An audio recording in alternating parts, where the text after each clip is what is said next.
It's coming from the health sector. Holy Christ. What was that? I just swallowed a bee. You okay?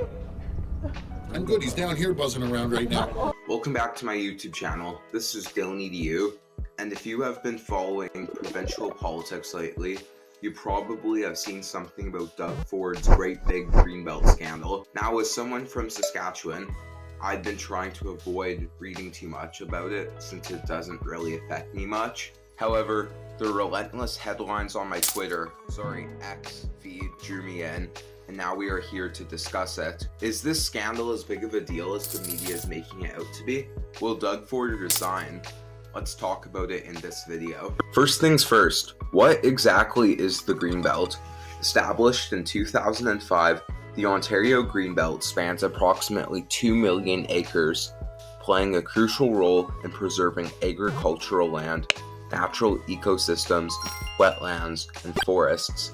It acts as a buffer between urban development and sensitive environments, mitigating urban sprawl, reducing pollution, and offering recreational opportunities through its extensive trails and conservation areas. So, why has this become a political scandal?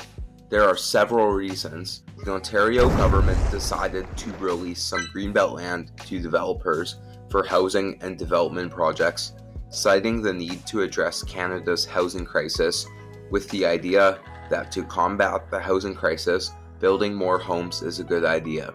However, critics have argued that there are more corrupt elements at play here. There was a report from Auditor General Bonnie Lasisk, which confirmed suspicions of wrongdoing, revealing that there was preferential treatment for certain developers and some disregard of environmental and agricultural factors during the site selection process. Yeah, we have concern around what we saw. This is a flawed process. This was a biased process. We saw what we think is preferential treatment. This report has raised concerns about the government's transparency and integrity, and criticism for the fact that many processes were not followed. Ever since, this matter has been sparking calls for resignations and further investigations, like a public inquiry to restore public trust. In the aftermath, the housing minister initially apologized for the flawed system and promised a review of the land agreement. I accept that I ought to have had greater oversight over my former chief of staff and over the process. You resigned today, Minister. I'm here to accept responsibility. But he eventually resigned and was replaced by Premier Doug Ford with Paul Calandra. Now the spotlight is on Ford himself, and the question of whether he will resign is circulating. While I don't think it's likely, it's not entirely off the table. Ontario's political landscape is complex. The PC party has a majority or bust mentality because they fear if they don't get a majority, then the NDP and Liberals would form a coalition and kick them out of power and form a government themselves. If Premier Ford were to resign, that resignation could trigger a leadership race within the party, but this is still an uncertain outcome. Premiers are generally speaking more likely to fight things out to the bitter end instead of resigning.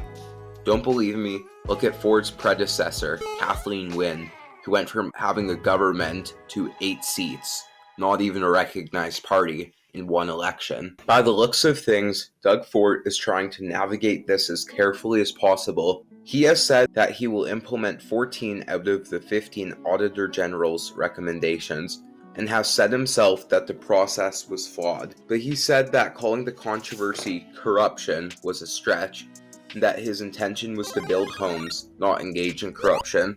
Yeah. Think that your government is corrupt. Explain to them why you don't see this as corruption.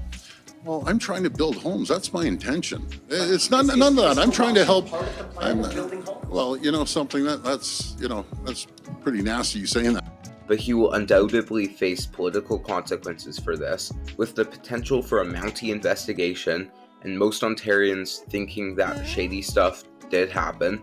Could Doug Ford be losing his grip on power?